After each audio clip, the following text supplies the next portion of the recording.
Yes. So Y Amway is a unique business. या व्यवसायाची अशी काय फीचर्स आहेत किंवा काय खासियत आहे की ज्याच्यामुळे हा व्यवसाय जगामध्ये एक अमेझिंग बिझनेस आहे. सगळ्यात पहिले जर आपण बघितलं ना मित्रांनो, तर Amway हा आज जवळजवळ 1959 पासून चालू झालेला आणि 108 देशांमध्ये कार्यरत असलेला जगातला एक नंबरचा डायरेक्ट सेलिंग बिझनेस आहे. आणि हे काही म्हणजे मी आज किंवा काल नाही पाहत आहे. माझा जर्नी या व्यवसायातला 19 वर्षाचा आहे आणि मी दरवर्षी हे पाहतोय की जेव्हा जेव्हा मी ग्लोबल रँकिंग्स पाहतो, त्यावेळेस जेव्हा Amwayचं नाव नंबर 1 रँकला असतं जगामध्ये, त्यावेळेस आपली छाती अभिमानानं भरून येते की आपण जगातल्या एक नंबरच्या व्यवसायामध्ये आपण आहोत. So it is number 1 direct selling business in the world. मी काल परवा एक आर्टिकल मी सगळ्यांना शेअर केलं होतं आणि त्याच्यामध्ये त्यांनी लिहिलं होतं की undoubtedly Amway is the number 1 business in the world in the direct selling industry for last more than 2 decades. Right. मला असं वाटतं आपण सगळ्यांनी ते आर्टिकल पाहिलं असेल. मी तुम्हाला सगळ्यांना स्क्रीनशॉट शेअर केला होता. मागच्या वर्षी 2022ला फोर्बच्या लिस्टप्रमाणे अमेरिकेतल्या लार्जेस्ट प्रायव्हेट कंपनीजमध्ये Amwayचा क्रमांक 53 होता. यावर्षी सुद्धा Amway या यादीमध्ये आहेच आहे. फ्रेंड्स, आज जर बघितला कॉर्पोरेशनचा टर्नओव्हर, तर हा $8.1 बिलियन चा टर्नओव्हर आहे दरवर्षीचा. एवढा मोठा टर्नओव्हर काही उगीच होत नाही मित्रांनो, कारण त्याच्यामागे प्रॉडक्टची क्वालिटी आहे, त्याच्यामागे रिसर्च आहे, त्याच्यामागे पेटंट्स आहेत. कॉर्पोरेशनने 1959 सालापासून आजपर्यंत आपल्या डिस्ट्रीब्युटर्सला आपल्या वेगवेगळ्या बोनसेस आणि इन्सेंटिव्हच्या माध्यमातून जवळजवळ ₹5.25 लाख डिस्ट्रीब्यूट केलेले आहेत. ही फार मोठी अमाऊंट आहे. 700+ patents and almost equal patents pending. 30 दिवसाची कस्टमर सॅटिस्फॅक्शन गॅरंटी कॉर्पोरेशन देते. का देते? त्यांना माहिती आहे प्रॉडक्टची क्वालिटी काय आहे. Number 1 quality. कॉर्पोरेशनचे 6,500 एकर्स सर्टिफाईड ऑर्गॅनिक फार्म्स आहेत, जिथे ऑर्गॅनिक फार्मिंग प्रॅक्टिसेस वापरून प्रॉडक्ट्स घेतले जातात आणि त्याच्यापासून आपले न्यूट्राइटचे सप्लिमेंट्स बनतात. न्यूट्राइट हा जगातला मोस्ट ट्रस्टेड ब्रँड आहे, मोस्ट सेलिंग ब्रँड आहे व्हिटॅमिन्स अँड डायटरी सप्लिमेंट्सचा. आणि आर्टिस्ट्री हा जगातल्या top 5 premium skin care brands पैकी एक आहे. असे अनेक फीचर्स मला कॉर्पोरेशन बद्दल सांगता येतील. Amway इक्वल ऑपॉर्च्युनिटी आहे फॉर ऑल. इक्वल ऑपॉर्च्युनिटी काय आहे? कारण Amway व्यवसाय सुरू करण्यासाठी मुळीच आपल्याला कुठलीच इन्व्हेस्टमेंट लागत नाही. At no cost you can start your business. Zero cost you can start your business. हा व्यवसाय सुरू करायला कुठलंही क्वालिफिकेशन लागत नाही. अशिक्षित माणूस करू शकतो, अति उच्च विद्याविभूषित माणूसही हा व्यवसाय करू शकतो. आणि असे अनेक एक्झाम्पल्स आपण पाहतो की एखादा बस कंडक्टर, एखादा ट्रक ड्रायव्हर, एखादा इलेक्ट्रिशियन, एखादा अशिक्षित शेतकरी आज या व्यवसायामध्ये सक्सेसफुल आहे.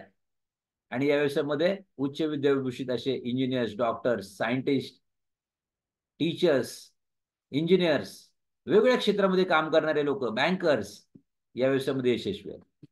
राईट. या व्यवसायामध्ये लेडीज यशस्वी आहेत, या व्यवसायामध्ये जेंट्स यशस्वी आहेत, स्टुडंट्स यशस्वी आहेत. या व्यवसायामध्ये कुठले लिगल हॅसल्स नाही आहेत. हा व्यवसाय सुरू करायला कुठलाही एक्सपिरियन्स तुम्हाला आवश्यक नाहीये. कुठलाही एक्सपिरियन्स नसताना सुद्धा तुम्ही या व्यवसायामध्ये येऊ शकता आणि तुम्ही यशस्वी होऊ शकता. मी कित्येक विद्यार्थी पाहिलेत, कॉलेजला असताना, सेकंड इयर, थर्ड इयरला असताना या व्यवसायात आलेत. त्यांना कुठला एक्सपिरियन्स असणार आहे ट्रॅडिशनल? कुठलाही नाही. तरी पण आज ते या व्यवसायामध्ये यशस्वी आहेत. कुठलाही रिकरिंग एक्सपेंडिचर लागत नाही. कुठलाही गोडाऊन लावायचं नाहीये. कुठलेही आपल्याला कर्मचारी ठेवायचे नाही आहेत. कुठलेही रिकरिंग एक्सपेंडिचर नाही आहेत. कुठली इन्व्हेंटरी ठेवायची नाही आहे. आणि कुठलंही टेरिटरी लिमिट नाही आहे. हा व्यवसाय करायला तुम्हाला कुठलंही लिमिट नाही आहे. कुठल्याही ठिकाणावरनं व्यवसाय सुरू करा आणि जगातल्या 108 देशांमध्ये कुठेही तुम्ही हा व्यवसाय मित्रांनो बिल्ड करू शकता. So there is no territory limit. आणि रिवॉर्ड्स काय? सर्व प्रकारचे रिवॉर्ड्स आहे ना, जे बघाशी पण मी बोललो आणि आताही मी तुम्हाला सांगेल. एकतर याच्यामध्ये प्रूव्हन कॉम्पेन्सेशन प्लॅन आहे. वेगवेगळ्या बोनस लेवल्स आपण पाहिल्या, 3% टू 21%. आणि त्याच्यानंतर लीडरशिप बोनसेस आपण पाहिले. सो हा प्रूव्हन कॉम्पेन्सेशन प्लॅन आहे. इन्कम, येणारा इन्कम हे ऍसेट बेस्ड इन्कम आहे. तुम्ही ऍसेट्स क्रिएट करताय, लक्षात घ्या. आणि इन्कमचं जे नेचर आहे ना, ते एक्सपोनेन्शियल इन्कम आहे. म्हणजे सुरुवातीला ते तुम्हाला खूप थोडं दिसेल, पण जसे जसे तुमचे लेवल्स वाढतील, जसे जसे तुमचं टर्नओव्हर वाढेल, तुमची टीम वाढेल, तसं तसं तुमचं इन्कम एक्सपोनेन्शियल रेटने वाढेल. एक्सपोनेन्शियल इन्कमचं एक उदाहरण मी तुम्हाला याच्यानंतर सांगणार आहे. हा व्यवसाय लिगसी इन्कम आहे. तुम्ही याच्यातनं लिगसी क्रिएट करू शकता आणि तुम्ही पास ऑन करू शकता तुमच्या नेक्स्ट जनरेशनसाठी ही लिगसी. आज समजा आम्ही या व्यवसायामध्ये एमरल्ड्स आहे. माझ्या मुलांना हा व्यवसाय एमरल्ड्स आणि तिथून पुढे करायचा आहे, लक्षात घ्या. सो मी जर त्यांना पास ऑन केला तर त्यांना पुन्हा 3% 6% बिल्ड करण्याची आवश्यकता नाही. जो मी बिल्ड केलेली लिगसी मी त्यांना पास ऑन करू शकतो. बाहेर आपण अनेकदा बघतो लोक लोनची लिगसी देतात. अनेक ठिकाणी ना असे एक्झाम्पल्स पाहायला मिळतात की वडील जातात, आई वडील जातात, पण मुलांसाठी लोन्स ठेवून जातात मागे. हा व्यवसाय तुम्हाला एक ऍसेट्स तुम्ही क्रिएट करताय ते तुमच्या नेक्स्ट जनरेशनला तुम्ही देऊन जाऊ शकता. तुम्हाला मेंटरशिप मिळते, एक चांगला मेंटर तुम्हाला या व्यवसायामध्ये मिळतोय. तुम्हाला रिकॉग्निशन मिळते या व्यवसायामध्ये. छोट्या छोट्या लेवल्सला तुम्हाला या व्यवसायामध्ये रिकॉग्नाइज केलं जातंय आणि मोठ्या मोठ्या लेवलचं रिकॉग्निशन तर खूप अमेझिंग असतंय. डायमंड्स अँड बियॉन्ड्स ज्या लेवलचं रिकॉग्निशन मी पाहतो. Friends, you will never get such kind of recognition in this universe जे तुम्हाला या व्यवसायामध्ये मिळेल. पॉझिटिव्ह असोसिएशन, सगळे like minded people, dreamer people, जे एकाच ध्येयानं एकाच गोलनं प्रेरित झालेले तुम्हाला या व्यवसायामध्ये बघायला मिळतील आणि अशा लोकांच्या सहवासात तुम्ही राहाल. पर्सनॅलिटी डेव्हलपमेंट, तुमची पर्सनॅलिटी डेव्हलपमेंट होईल या व्यवसायामध्ये. तुमच्यातल्या लिडरशिप क्वालिटीज बाहेर पडतील या व्यवसायात. तुमची हेल्थ चांगली होईल कारण याच्यामध्ये न्यूक्लियर प्रॉडक्ट्स आहेत, याच्यात पॉझिटिव्ह असोसिएशन आहे ना, कुठला स्ट्रेस नाही आहे. तुम्हाला आवडणाऱ्या गोष्टी तुम्ही करताय. You are working with those people ज्यांच्याबरोबर तुम्हाला काम करायला आवडतंय. आणि याच्यामध्ये फ्रेंड्स अशा अनेक क्लासेस किंवा अशा अनेक सेशन्स होतात जिथं आपल्याला हेल्थचं महत्त्व सांगितलं जातं. सप्लिमेंट्स आपण डेली घेतो आणि म्हणून आपली हेल्थ चांगली राहते. वर्ल्ड ट्रॅव्हलची संधी आहे या व्यवसायामध्ये. तुम्हाला सगळं जग बघायला मिळेल. जसं जसं तुम्ही founder platform and above levels achieve कराल तसं तसं तुम्हाला खूप साऱ्या फिरण्याची संधी याच्यामध्ये प्राप्त होते. ॲब्सोल्यूट टाइम फ्रीडम, तुमच्या वेळेवरती तुमचं नियंत्रण आहे आणि स्ट्रेस फ्री लाईफ आहे. सो मित्रांनो, हे सगळे अमेझिंग रिवॉर्ड्स, अनमॅचेबल रिवॉर्ड्स या व्यवसायातून तुम्हाला बघायला मिळतील. एक्सपोनेन्शियल इन्कमचं उदाहरण मी तुम्हाला म्हटलं ना, ते मी या ठिकाणी तुम्हाला देणार आहे. आणि ही स्टोरी आहे मित्रांनो, ही स्टोरी आहे. या ठिकाणी तुम्हाला जो एक टेबल दिसतोय ना, ज्याच्यामध्ये 8 हॉरिझॉन्टल आणि 8 व्हर्टिकल स्क्वेअर्स आहेत. सो 64 घरांची ही स्टोरी आहे, म्हणजे ही चेस बोर्डची स्टोरी आहे. आणि जेव्हा या चेस बोर्डचा शोध लागला, याची बातमी चायनाच्या एम्पररच्या कानावर गेली आणि त्यांनी या शोधकर्त्याला बोलवलं. आणि हा जो काही चेसचा बोर्ड आहे किंवा चेसचा गेम आहे हा बघून तो चायनीज राजा खूप खुश झाला. आणि त्याने ते शोधकर्त्याला सांगितलं की तुला काय मागायचं ते माग, तुझी जी काही विश असेल ती मी तुला पूर्ण करेल आणि बस त्याच्या बदल्यात तुम्हाला हा चेस बोर्ड दे. तो शोधकर्ताही खुश झाला आणि तो म्हटलं काही हरकत नाही महाराज, मला एक तांदळाचा दाना द्या आणि तो पहिल्या घरात ठेवा आणि बस प्रत्येक घरामध्ये मला तो डबल करून द्या, मला बाकी काही नको. राजाला वाटलं की यार सौदा तर खूप चांगला झाला.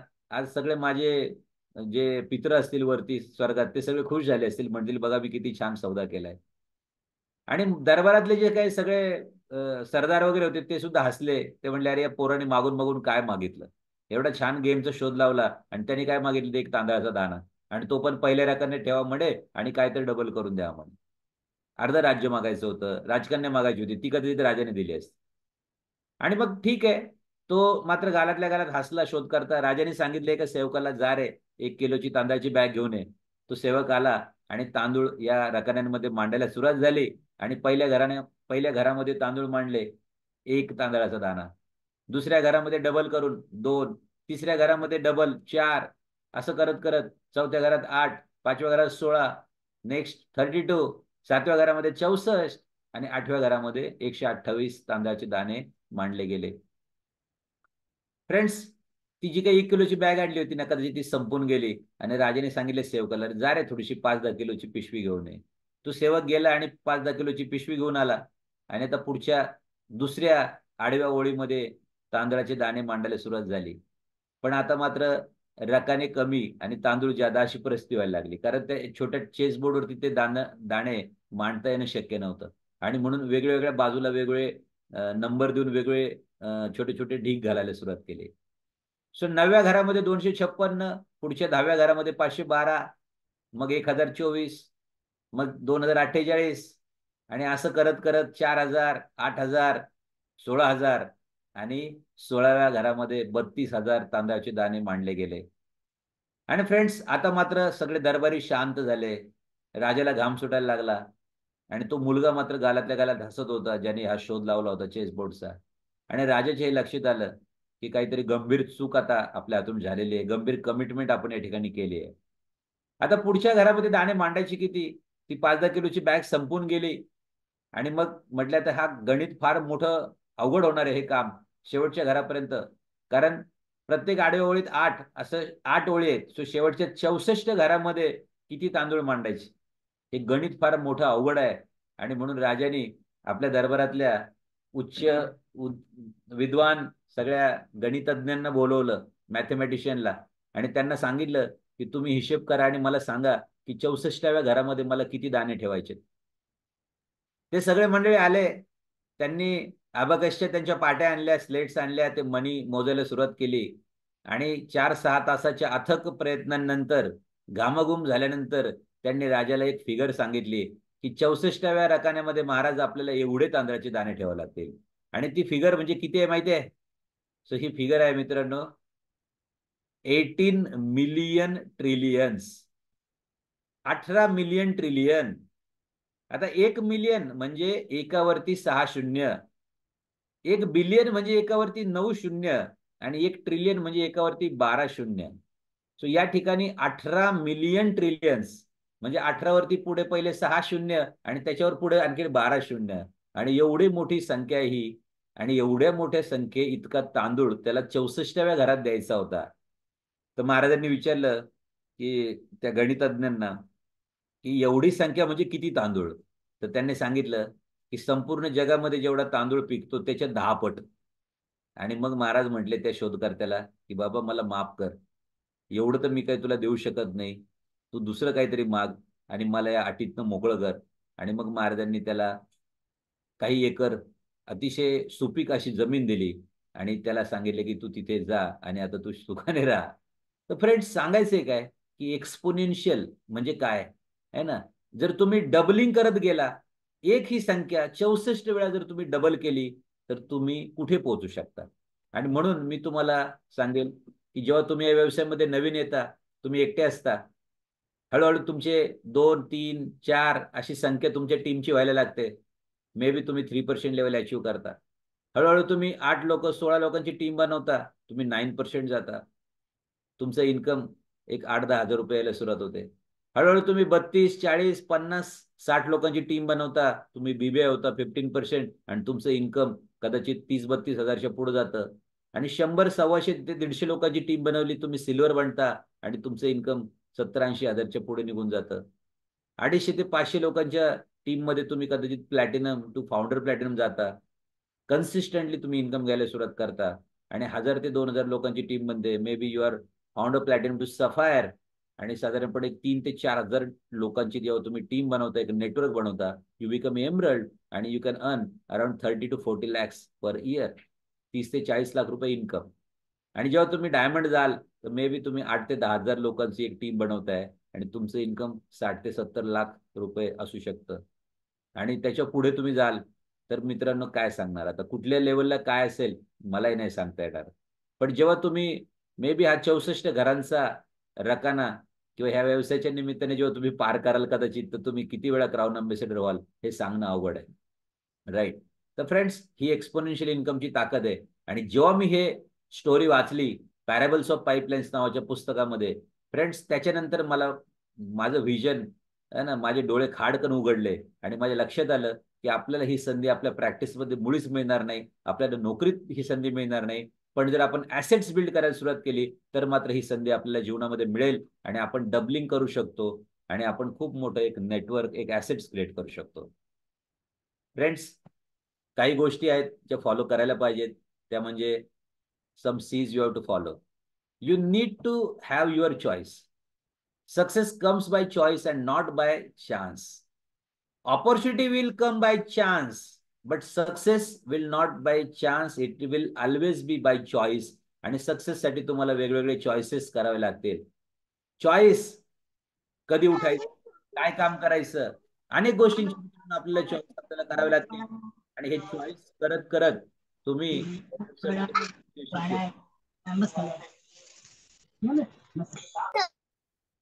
Friends, you need courage. तुम्हाला करेज पाहिजे. हा व्यवसायात तुम्हाला यशस्वी व्हायचंय तर you will need courage to become successful. तुम्हाला ऑब्स्टॅकल्स येतील, तुम्हाला हर्डल्स येतील, त्याला फेस करायचे तुम्हाला करेज डेव्हलप करावं लागेल. तुम्हाला चेंजेस करावे लागतील. तुम्हाला या व्यवसायामध्ये जसे आहात तसे राहून तुम्ही या व्यवसायामध्ये यशस्वी होऊ शकणार नाही. तुम्हाला चेंजेस करावे लागतील. तुमच्या सवयी बदलाव्या लागतील. कोणती पुस्तकं वाचत होता, काय ऐकत होता, टीव्ही पाहत होता, कदाचित बदलावं लागेल तुम्हाला. You will have to do changes. तुमची कॅपॅसिटी बिल्ड करावी लागेल तुम्हाला. तुमचे स्किल्स बिल्ड करावे लागतील. तुम्हाला कॉन्फिडन्स पाहिजे. तुम्ही जर फिअरफुल असाल, तुम्ही जर डाऊट्स मध्ये असाल तर तुम्ही यशस्वी नाही होऊ शकणार. तुम्हाला कॉन्फिडंट बनावं लागेल. कन्सिस्टंटली तुम्हाला काम करावं लागेल. सातत्यपूर्ण तुम्हाला काम करावं लागेल. तुमची क्रेडिबिलिटी तुम्हाला डेव्हलप करावी लागेल. लक्षात घ्या. आणि क्रेडिबिलिटी आणि कॅरेक्टर ह्या दोन गोष्टी अशा आहेत जी तुमचा पास्ट तुमची क्रेडिबिलिटी ठरवतो. लक्षात घ्या. तुम्ही कसे वागत आलात लोकांशी, कसे वागता, तुमचे व्यवहार कसे आहेत, तुमची अकाउंटेबिलिटी कशी आहेत, ही ठरवत असते तुमची क्रेडिबिलिटी. तुमची इंटिग्रिटी, तुमची लॉयल्टी, तुमची ट्रान्सपरन्सी ठरवत असते तुमचं कॅरेक्टर. तुमचा शब्द तुम्ही पाळता की नाही, तुमची वेळ तुम्ही पाळता की नाही, तुम्ही पैशाच्या बाबतीत कसे आहात, दॅट डिसाइड्स युअर कॅरेक्टर. तुमची ऑनेस्टी, तुमची इंटिग्रिटी. सॉरी. इनिशियली तुम्हाला कॉपी करायला शिकावं लागेल, कारण हा कॉपी कॅट व्यवसाय, कॉपी कॅट मार्केटिंग म्हणतात. पण नंतर नंतर तुमची क्रिएटिव्हिटी तुम्हाला डेव्हलप करावं लागेल. तुमची कमिटमेंट. बरेच लोक या व्यवसायामध्ये आले ना, आम्ही इंटरेस्टेड आहे. अरे नुसतं इंटरेस्टेड असून नाही चालत मित्रांनो. कमिटेड असावं लागतं. आज मी मीटिंगला या म्हटलं, जो इंटरेस्टेड होतो पण म्हटलं हो मी येणारच होतो बरं का, मी इंटरेस्टेड होतो पण मला काहीतरी काम निघालं. जो कमिटेड आहे तो आला, तो बसला, त्याने ऐकलं, त्याने नोट्स काढल्या. So we need to be committed. आणि काउन्सिलिंग, आपल्यासोबत काउन्सिलिंग करत राहावं लागेल आपल्याला. अँड फ्रेंड्स, ऑफकोर्स कम्युनिकेशन, तुम्हाला गुड कम्युनिकेटर बनावं लागेल. And lastly you need to be a caring person. तुम्हाला केअर करायला लागेल तुमच्या टीमची. रिलेशनशिप्स तुम्हाला बिल्ड करावे लागतील. असं म्हणतात की people don't care how much you know, but people know how much you care. तुम्ही किती नॉलेजेबल आहात हे इम्पॉर्टंट नाहीये, पण तुम्ही लोकांची किती काळजी करता हे फार महत्वाचं आहे. So you need to become a caring upline. आपल्याला केअरिंग लीडर, केअरिंग अपलाइन बनावं लागेल. आणि फ्रेंड्स, काही सीज आहेत जे आपल्याला अवॉइड करावे लागतील. आणि ते म्हणजे कोणते सीज? पहिली तर गोष्ट, अवॉइड कम्पेअरिंग. कम्पेअर करू नका. तो इतका फास्ट ग्रो झाला, मी नाही झालो, त्याच्याकडे हे आहे, माझ्याकडे हे नाहीये. No, we should not compare. Next, never complain. कोणाच्या कंप्लेन करत बसू नका. परिस्थितीच्या, व्यक्तीच्या, सर्कमस्टान्सेसच्या, आईवडिलांच्या, पास्टच्या, बायकोच्या, सासऱ्यांच्या, है ना. Don't complain. No condemn. Condemn करायचं नाही आपल्याला कोणाला. Don't criticise. कोणाला क्रिटिसाइज करू नका, कोणावरती टीका करू नका. Right. So never compare, never complain, never condemn आणि नेव्हर क्रिटिसाइज. कोणाला खराब ठरू नका. कंडेम करणं सोपं आहे, बिल्ड करणं अवघड आहे. राईट. सो फ्रेंड्स, काही रिवॉर्ड्स मी या ठिकाणी शेअर करतोय तुम्हाला. आय होप तुम्ही सगळ्यांनी पाहिलेच असतील, पण जे नवीन लोक असतील त्यांच्यासाठी पण आपण हे रिवॉर्ड्स पाहूया. सो आम्ही या व्यवसायामध्ये गेले 19 वर्ष आहे. आणि 19 वर्षामध्ये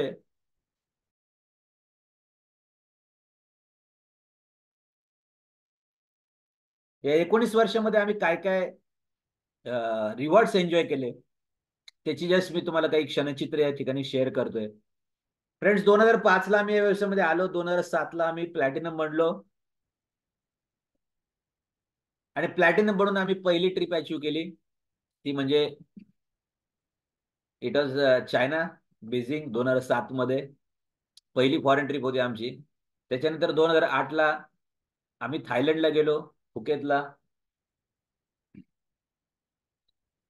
ती आमची मुलांसोबतची ट्रिप होती. त्याच्यानंतर 2008 ला आम्ही पेनंगला गेलो, क्वालालंपूरला. अतिशय जबरदस्त ती ट्रिप होती. त्याच्यानंतर 2009 ला पेनंगची ट्रिप झाली. 2011 ला आम्ही झुरिकला गेलो, स्वित्झर्लंडला. त्याच्यानंतर 2012 ला आम्ही मेलबर्नला गेलो. ती सुद्धा अतिशय जबरदस्त ट्रिप झाली. मेलबर्न क्रिकेट स्टेडियम वरती प्रोग्राम झाला. कॉर्पोरेशनने मेलबर्न स्टेडियम एक दिवसासाठी पूर्ण हायर केलं होतं. तिथं आम्ही क्राऊनचं रिकॉग्निशन पाहिलं. आम्ही इंडियामध्ये पण खूप काही फिरलो मित्रांनो. बरेचसे ट्रिप्स केले इंडियामध्ये. ऑलमोस्ट सगळे स्टेट्स आम्ही पाहिले. पण काही खूप सुंदर इंडियामध्ये सुद्धा काही लोकेशन्स आहेत, जसं की मनाली, काश्मीर, शिमला. त्याच्यानंतर 2016 आम्ही सिंगापूरला गेलो. 2017 मध्ये आम्ही बालीला गेलो, इंडोनेशियाला. 2019 आम्ही शांघायला गेलो. And it was a wonderful trip, कारण त्यावेळेस आम्ही अँबेचं एक न्यूक्लाइडचं इनिशिएटिव्ह होतं, त्याच्यामध्ये आम्ही सहभागी झालो. आणि आम्ही शांघायला जाऊन अँबेचं बॉटॅनिकल सेंटर पाहून आलो, ओक्सीला. So it was a memorable trip, right, wonderful trip. आणि अँबेच्या सगळ्या फार्मिंग प्रॅक्टिसेस आम्ही त्या ठिकाणी पाहिल्या, की किती जबरदस्त अँबे जे ऑर्गॅनिक फार्मिंगच्या प्रॅक्टिसेस फॉलो करतं ते प्रत्यक्ष आम्हाला पाहायला मिळालं. एवढे सुंदर सुंदर ग्रीन हाऊसेस, जिथे एसी आहेत सगळ्या, त्याच्यामध्ये ते सगळे सॅपलिंग्स ग्रो केले जातात, त्यांच्यावरती वेगवेगळ्या प्रोसेसिंग केले जातात. तिथे लॅब पाहिली, तिथले आम्ही जे बॉटनिस्ट आहेत त्यांना आम्ही भेटलो, त्यांच्याशी इंटरॅक्शन केलं. ऑस्ट्रेलियन लेडीबग बिटल्स पाहिले, बॅटरी ऑपरेटेड ट्रॅक्टर्स पाहिले. हे सगळं आम्ही तिथे पाहिलं आहे ना. अॅम्वे जे म्हणतं ना की quality is never an accident, ते आम्ही त्या ठिकाणी बघून आलो. त्याच्यानंतर 2021 आम्ही तुर्कीला गेलो. मध्ये कोविडमुळं 2-3 वर्ष ट्रिप सस्पेंड झाल्या. आणि 2021च्या डिसेंबरला आम्ही अंतल्याला गेलो, तुर्कीला. अशा हॉटेलमध्ये राहिलो जिथे G20ची 2015 मध्ये शिखर परिषद भरली होती. अशा हॉटेलमध्ये आम्ही राहिलो. आणि त्या ठिकाणी आम्ही आपले अपलाईन क्राऊन अँबॅसिडर्स राज आणि संगीता शाह यांना पहिल्यांदा भेटलो. आम्ही त्यांच्या व्यवसायाचा पार्ट आहोत 2005 पासून. 2009 ला एमरल्ड झालो. पण आम्ही राज आणि संगीता शाह यांना पर्सनली 2021 मध्ये पहिल्यांदा भेटलो, पहा, 16 वर्षानंतर. सो किती अमेझिंग बिझनेस आहे. राज आणि संगीता यांच्या टीममध्ये किती एमरल्ड्स आणि किती डायमंड्स आणि ईडीसीज आणि डबल डायमंड्स आहेत. आज ते या व्यवसायामध्ये क्राऊन अँबॅसिडर आहेत. आणि आम्ही त्यांना या व्यवसायात आल्यावर आम्ही 16 वर्षांनी भेटलो, राईट. आणि मी त्यांना भेटल्यानंतर मी त्यांना सांगितलं की सर, मी तुमच्या टीममध्ये आहे, मी एमरल्ड आहे. है ना. किती त्यांना किती आनंद झाला. आणि किती म्हणजे किती बिझनेस त्यांचा जबरदस्त मोठा आहे याची कल्पना येते. 2022 अबुधाबी, मार्च 2022 या ठिकाणी आम्ही राजेश आणि रितू नाकोल यांना भेटलो. त्यांना सुद्धा बघा, आम्ही या व्यवसायात इतके वर्ष असून त्यांनाही पहिल्यांदाच भेट. सो फ्रेंड्स, अमेझिंग बिझनेस आहे. ही ट्रिप पण अमेझिंग झाली. अँड त्याच्यानंतर आम्ही त्याच वेळेस दुबईला पण जाऊन आलो. त्याच्यानंतर 2022 डिसेंबर आम्ही आमच्या पर्सनल ट्रिपवर गेलो, बँकॉक पटाया, मुलांना घेऊन गेलो. 4 दिवस एन्जॉय केलं. इयर एंड तिकडे केला, बर्थडे तिकडे सेलिब्रेट केला बँकॉकमध्ये, बँकॉकच्या रिव्हर क्रूजवरती. आणि त्याच्यानंतर मग मालदीव्सला गेलो, आणखीन एक्स्ट्रा एक ट्रिप. आम्ही आणि आमच्या अपलाईन महेशजी आणि शमा यांच्या आम्ही फॅमिलीसोबत, आमची फॅमिली, आम्ही 8 लोक मालदीव्सला गेलो. आम्ही 5 दिवस मालदीव्समध्ये राहिलो, अतिशय सुंदर अशा बीचवरती. त्याच्यानंतर मग आम्ही युरोपला गेलो 2023च्या ऑगस्टमध्ये. आणि जवळजवळ 7 ते 8 कंट्रीज आम्ही फिरून आलो. फ्रान्सला गेलो, पॅरिसला गेलो, त्याच्यानंतर ॲम्स्टरडॅमला गेलो. त्याच्यानंतर आम्ही बेल्जियममध्ये ब्रुजेसला गेलो, ब्रुसेल्सला गेलो. त्याच्यानंतर आम्ही लक्झेंबर्ग, एक अतिशय छोटा देश युरोपमधला पण अतिशय सुंदर, लक्झेंबर्ग, तिथे गेलो. आम्ही जर्मनीमध्ये गेलो, टीटीसीला. त्याच्यानंतर आम्ही झुरिक, स्वित्झर्लंड आणि राईन फॉल्स पाहिले. झुरिक अतिशय सुंदर आहे, मी दुसऱ्यांदा झुरिकला गेलो. त्याच्यानंतर आम्ही लेकेनस्टाईनला गेलो. वडूज ही त्याची कॅपिटल आहे. अतिशय छोटा, काहीतरी 18-19 स्क्वेअर किलोमीटरचा हा छोटासा कंट्री आहे, सगळ्यात छोटा युरोपमधला, पण अतिशय सुंदर आहे. तिथे आम्ही गेलो. त्याच्यानंतर आम्ही माउंट इटलिसला गेलो, एंजलबर्गला गेलो. अतिशय सुंदर आहे ते. त्याच्यानंतर ल्युसनचं लेक आणि तिथला जो परिसर आहे तो पाहिला. त्याच्यानंतर लेक लुगार्नो आणि लेक कोमो आहे ना, स्वित्झर्लंड आणि इटलीच्या आय थिंक बॉर्डर्सवरती आहेत हे सगळे लेक्स, ते आम्ही पाहिले. आणि त्याच्यानंतर आम्ही last trip was like nucleate आरोग्य शक्ती गोवा, जी आंबेची 25th अॅनिव्हर्सरीची ट्रिप झाली. आणि जिथे आम्ही आपल्या टीम सोबत आणि आपल्या अपलायन्स सोबत होतो, नाही का. आणि अतिशय सुंदर अशी ही अॅनिव्हर्सरीचं सेलिब्रेशन झालं. आणि फ्रेंड्स, त्याच्यानंतर आणखीन लेटेस्ट जे म्हणतो ना आपण ड्रीम कम ट्रू, की खूप दिवसांपासून या व्यवसायात आल्यापासून आम्ही एक ड्रीम पाहिलं होतं. 2010 मध्ये जेव्हा आम्ही एमरल्ड झालो आणि we thought of changing our car, तोपर्यंत आम्ही सँट्रो पर्यंत आमचा जर्नी झाला होता. मी सँट्रो सोबत एमरल्डशिप बिल्ड केली आम्ही. त्याच्या आधी आमच्याकडे मारुती 800 होती. आणि मारुती 800च्या आधी माझ्याकडे हिरो होंडा होती. आणि हिरो होंडाच्या आधी माझ्याकडे बजाजची M80 होती. आणि बजाज M80च्या आधी माझ्याकडे कुठलंच व्हेकल नव्हतं. राईट. सो एक काळ असं होतं की सायकल सुद्धा आमचं ड्रीम होतं. हायस्कूलला जात होतो तर पायी जात होतो, 3 किलोमीटर रोज सकाळी आणि 3 किलोमीटर संध्याकाळी घरी. आणि फ्रेंड्स, मेडिकल कॉलेजला आल्यावर भावांनी मला एमएटी दिली घेऊन, आणि नंतर हिरो होंडा घेतली जेव्हा मी एमडी झालो. एमडी करेपर्यंत माझ्याकडे एमएटी होती, एमएटी वरती फिरत होतो. नंतर हिरो होंडा घेतली, 5-6 वर्ष मी हिरो होंडावरती फिरलो. आणि त्याच्यानंतर हॉस्पिटल चालू केलं. आम्ही मारुती 800 घेतली.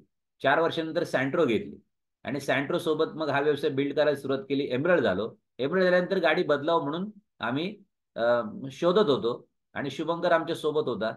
आम्ही वेगवेगळ्या शोरूमला जात होतो. होंडा सिटीची राईड घेतली, शेव्हरलेटची राईड घेतली, शेव्हरलेट अप्ट्रा, आणि मग फिएस्टाची राईड घेतली. आणि हे सगळ्या राईड घेतल्यानंतर शुभंकर मला म्हणतो की पप्पा, हे राईड घ्यायला पैसे पडतात का ह्या फ्री असतात? तर म्हटलं हे फ्री असतात. मग तो म्हटलं की मग आपण मर्सिडीजची राईड घेऊया ना. म्हटलं काय हरकत नाही, चल. मग आम्ही मर्सिडीजच्या शोरूमला गेलो आणि तिथे मी, आशा आणि शुभंकर आणि आम्ही सी क्लासची राईड घेतली. आणि मग सी क्लासच्या सोबत आम्ही एक फोटो काढला. हा 2010चा फोटो आहे. आणि तेव्हापासून आम्ही एक ड्रीम घेतलं की yes, one day we will definitely have a Mercedes Benz, right. आणि असं करत करत करत मित्रांनो, मग त्याच्यानंतर फेस्टा घेतली. फेस्टा नंतर मग मी स्विफ्ट घेतली, मग क्रेटा घेतली, मग एक ग्रँड आय10 निऑस घेतली प्राजक्तासाठी. मग एक आणखीन एक आय10 घेतली गावाला भावासाठी, भावाच्या मुलासाठी, अनिकेतसाठी. आणि भावासाठी आधी जेव्हा आम्ही फेस्टा घेतली होती तेव्हा मी भावाला एक ओमनी गिफ्ट दिली होती. तर आतापर्यंत असं करत करत आणि 2 ट्रॅक्टर पण झाले. तर जवळजवळ 9 कार आणि 2 ट्रॅक्टर, म्हणजे एवढं सगळं केलं मागच्या 23-24 वर्षामध्ये. पण अल्टिमेटली या 1 जानेवारीला we brought our dream car home, and that is Mercedes C class sedan, right. आणि तुम्ही आता पाहू शकता शुभंकर आणि आशा. शुभंकरची हाईट कितीतरी वाढली. आशा मात्र हाईटनी तेवढीच राहिली आहे ना. इंटरनली ग्रो झाली, विचारांनी ग्रो झाली, आधीच्या पेक्षा जादा स्मार्ट दिसायला लागली. आधीच्या पेक्षा वजन तिचं कमी झालं. शुभंकरची उंची वाढली, राईट. पण गाडी पण बदलली ना. गाडी सी क्लासच आहे, फक्त वर्षन बदललं. कारण दर 7 वर्षांनी मर्सिडीज आपल्या व्हेकलमध्ये सुधारणा करतं. सो ती जी पाहिली ती कदाचित 4th जनरेशन होती आणि ही 6th जनरेशन आहे. So this is the latest Mercedes, right. आणि ही अशी मर्सिडीज आहे की जिच्यामध्ये एवढे सुंदर सुंदर फीचर आहेत. तिला खूप काही प्रेस करावं लागत नाही. तिला फक्त टच टेक्नॉलॉजी आहे. सगळीकडे सेन्सर्स आहेत, राईट. सो तिच्या आजूबाजूला 360 डिग्री सेन्सर्स आहेत. तिच्या आजूबाजूला कोणी जवळ आलं की गाडी अचानक ब्रेक मारते, राईट. फ्रेंड्स, पाऊस आला, पाणी पडलं काचेवरती तर वायपर्स ऑटोमॅटिक ऑन होतात. दिवस मावळला, अंधार पडला की लाईट्स ऑटोमॅटिक ऑन होतात, ते लावायची गरज नाही. तिचं सनरूप आहे, छोटस टच स्क्रीनला हात लावला की सनरूप मागे जातं. थोडंसं पुढे करायचं म्हटलं की जस्ट टच केलं की सनरूप चालू होतं. तिची जी सिस्टीम आहे तिला जिकडे तिकडे फक्त थोडंसं हलक्या हाताने टच करावं लागतं. इतकी नाजूक आहे ती टेक्नॉलॉजी. कारमध्ये आतमध्ये दरवाजा उघडल्यानंतर बसलं की दरवाजा लावला की सीट ऑटोमॅटिक आपल्या सोयीनुसार आपल्या पायाच्या लेंथ आणि पाठीच्या कर्वेचर प्रमाणे सीट ऍडजस्ट होतं. आणि तिच्यामध्ये अजून अनेक असे असंख्य फीचर्स आहेत. तिच्यामध्ये अजून एक जबरदस्त फीचर आहे. तिला फक्त बोलायचं तिच्याशी, ती आमच्याशी बोलते मर्सिडीज. मी तिला म्हणतो हे मर्सिडीज, ती म्हणते how may I help you, how can I help you. मग मी तिला म्हणतो जस्ट ओपन द सनरूफ. हात सुद्धा लावायचा नाही, मर्सिडीज सनरूफ ओपन करते. मी तिला सांगतो हे Mercedes close the sunroof, Mercedes sunroof close करते. मी तिला सांगतो हे Mercedes navigate me to Karanja Lad, navigate me to Nagpur, Mercedes मला कारंजा लाडचा किंवा नागपूरचा मॅप दाखवते आणि मला तिकडे नेव्हिगेट करते. मी तिला विचारतो हे Mercedes what is the climate in Pune, what is the climate in Mumbai, ती मला मुंबईचं टेम्परेचर सांगते, मुंबईत पाऊस पडेल की नाही सांगते.